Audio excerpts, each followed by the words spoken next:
निर्मलपुर नाम के गांव में मालती नाम की एक महिला अपने सास ससुर ननद रिंकी और पति शेखर के साथ रहती थी।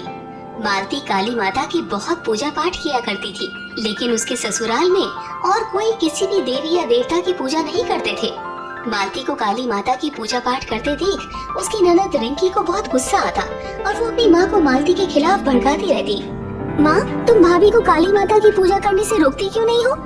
उन्हें जब भी वक्त मिलता है बस काली माता की पूजा में लगी रहती हैं। तुम्हें पता है काली माता की पूजा भूत प्रेत से नाता रखने वाले लोग करते हैं। इससे तो हमारे घर में भूत प्रेतों का दखल हो जाएगा। तुम ठीक कहती हो रिंकी, मैं अभी जाकर इसे रोकती हूँ। इधर मालती काली माता की पूजा कर रही होती है कि तभी उसकी सास उसके पास आती है और कहती है, बहू, मैंने तुम्हें कई बार कहा है कि मेरे घर में काली माता की पूजा पाठ मत किया करो, लेकिन तुम तो चाहती नहीं हो कि घर में शांति बनी रहे। लेकिन माँ, काली माता की पूजा करने से तो घर के सारे दुख दूर रहेंगे। वो तो हम सबकी रक्षा करती है। उनकी पूजा करने से उनकी कृपा हमारे परिवार के ऊपर बनी रहती है। लगता है तुम मेरी बात नहीं मानोगी। अब शेखर से ही मुझे तुम्हारी शिकायत करनी होगी। शाम को जब शेखर काम पर से घर पर वापस आता है तो उसकी माँ उससे बहू की शिकायत करती है। माँ शेखर से कहती है, शेखर, घर की भलाई इसी में है कि तुम अपनी बेवकूफ पत्नी को समझा दो कि वो काली माता की पूजा पाठ ना किया करे। मेरी बात तो वो मानती नहीं, शायद तुम्हारे कहने का ही कुछ असर हो उस पर। शेखर मालती के पास आता है तो वो काली माता को दीप दिखा रही होती है। मालती, तुम माँ की बात क्यों नहीं मानती? जब वो कहती हैं कि घर में काली माता की पूजा पाठ मत करो तो तुम अपनी जिद पर क्यों अड़ी रहती हो? अगर मुझे गुस्सा आ गया तो मैं इस काली माता की मूर्ति के साथ साथ इस मंदिर को और तुम्हें भी घर से बाहर कर दूंगा। तुम्हारी भलाई इसी में है कि तुम ये पूजा पाठ बंद कर दो, नहीं तो मुझसे बुरा और कोई नहीं होगा। क्या आपको भी ये बात नहीं समझ में आता कि मेरी काली माता तो हमारे परिवार की रक्षा ही करती है? वो भूत प्रेत से अपने भक्तों की रक्षा करती है, ना कि उन्हें परेशान करती है। मैं कुछ नहीं जानता, तुम अपने ये नाटक बंद करो। इतने में शेखर के पापा वहाँ आकर कहते हैं, शेखर, तुम इस तरह से बहू पर चिल्लाना बंद करो। आखिर क्या किया उसने ऐसा? उल्टा ये तो अच्छा काम ही कर रही है। घर में और कोई तो पूजा पाठ करता नहीं, बहू कर रही है तो तुम लोगों को अच्छा नहीं लगता? ये सुनकर वहाँ पर रिंकी और उसकी माँ भी आ जाती है। तब शेखर के पिता कहते हैं, सब अपने कान खोलकर सुन लो, आज के बाद से बहू को कोई भी काली माता की पूजा करने से नहीं रोकेगा। अब सब शांत हो जाते हैं, लेकिन रिंकी और उसकी माँ को तो मन ही मन बहुत गुस्सा आता रहता है। वो दोनों मिलकर मालती को बहुत परेशान करते हैं। एक दिन मालती ने घर में अच्छे स्वादिष्ट पकवान और खीर बनाए। तब रिंकी ने कहा, आज मेरी सहेलियाँ पास के बगीचे में पीपल के पेड़ के नीचे पार्टी कर रही हैं। सब अपने अपने घर से कुछ न कुछ खाने का लेकर आएंगी, इसीलिए मैं भी खीर और पकवान लेकर जाऊंगी। रिंकी को उसकी माँ कहती है कि हाँ, ले जाओ बेटी। तब रिंकी एक टिफिन में पकवान और खीर पैक कर ले जाती है कि तभी मालती उससे कहती है, रिंकी, तुम अपनी सहेलियों को यही बुला लो। पीपल के पेड़ के नीचे बैठकर खीर और पकवान खाने से परेशानी हो सकती है। तुम अपने काम से मतलब रखो भाभी, मैं क्या करती हूँ क्या नहीं उसके बारे में तुम्हें सोचने की जरूरत नहीं है। मालती की बात काट कर रिंकी बगीचे में खीर और पकवान लेकर चली जाती है और सभी सहेलियाँ बैठकर अपना अपना टिफिन खोलती है और खाने लगती है। लेकिन थोड़ी देर के बाद रिंकी की तबीयत खराब होने लगती है। रिंकी सहेलियों से कहती है, सुनो बहन, मेरी तबीयत खराब लग रही है, मुझे चक्कर आ रहा है, तुम लोग मुझे जल्दी मेरे घर छोड़ दो। अरे ये क्या हो गया तुम्हें? अभी तो तुम अच्छी खासी थी, अचानक तुम्हारी तबीयत खराब कैसे हो गई? देखो, अभी ज्यादा सवाल मत करो, इसकी तबीयत ठीक नहीं है, चलो इसे जल्द इसके घर छोड़ आए।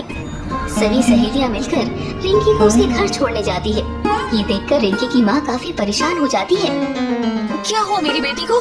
तुम लोग इस तरह से पकड़ कर क्यों ला रहे हो? इसे चक्कर आ रहा है, इसे आराम करने दीजिए। इसने जब से खीर और पकवान खाए हैं तब से इसकी तबीयत खराब हो गई है। अरे कुलच्छनी, देखो आज तुम्हारी वजह से मेरी बेटी की क्या हालत हो गई है। क्या कर दिया था तुमने खाने में?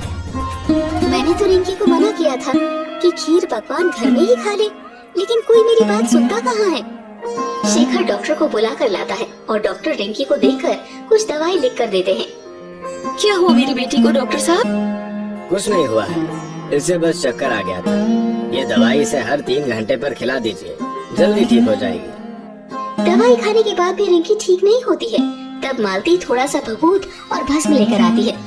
मालती अपनी सास से कहती है, माँ जी आप ये भस्म रिंकी को लगा दीजिए और ये जल पिला दीजिए, काली माता की कृपा से वो ठीक हो जाएगी। जा ले जा यहाँ से, ये सब तुम्हारी वजह से हो रहा है। अब ये नाटक करने से क्या होगा? इसी काली माता की पूजा के कारण तो हमारे घर में परेशानी आ रही है। जब मालती को कुछ समझ में नहीं आता तो वो काली माता से कहती है, हे काली माता, अगर मेरी भक्ति आपके लिए थोड़ी सी भी सच्ची है तो रिंकी को ठीक कर दो माँ। मालती काली माता के पास प्रार्थना कर रही होती है कि तभी उधर रिंकी की आंखें लाल हो जाती है और वो लड़के की आवाज में बोलने लगती है, ये लड़की पीपल के पेड़ के नीचे खीर पकवान खा रही थी तो मैं भी खाने आ गया और इसके शरीर में प्रवेश कर गया। अब मैं इसके शरीर में ही रहूंगा। तब मालती दौड़ती हुई आई और सास से बोली, माँ जी आप इसे काली माता के पास लेकर चलिए, ये ठीक हो जाएगी। चली जाओ यहाँ से, ये सब तुम्हारी वजह से हो रहा है। मैंने कई बार मना किया कि काली माता की पूजा मत कर, लेकिन तुमने मेरी बात नहीं मानी। तुम्हारे किए की सजा मेरी बेटी भोग रही है, दूर हो जाओ मेरी नजरों से।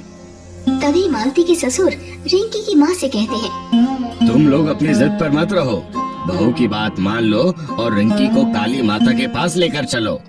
इसके बाद सब मिलकर जैसे तैसे रिंकी को काली माता के पास लेकर जाते हैं।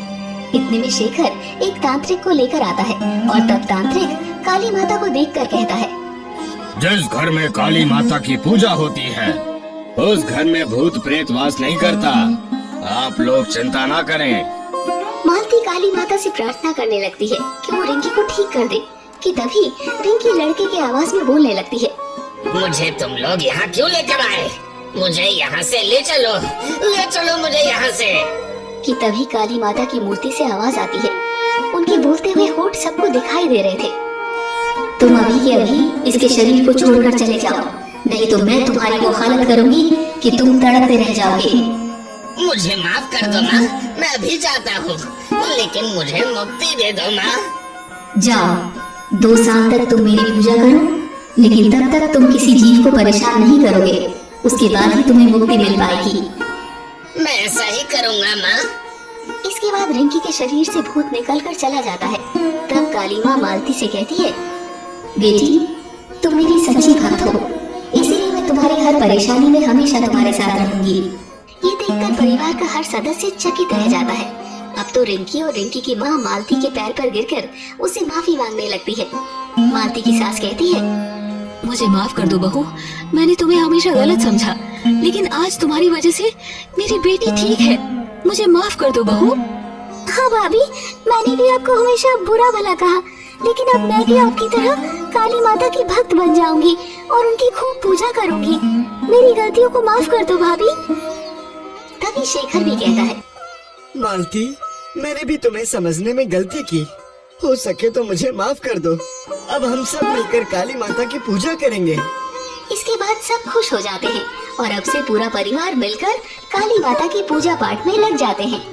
दोस्तों, इस कहानी से हमें ये सीख मिलती है कि भगवान की सच्ची भक्ति करने से वो हमेशा हमारी परेशानियों में हमारे साथ रहते हैं और उन परेशानियों से छुटकारा दिलाने में हमारी मदद करते हैं।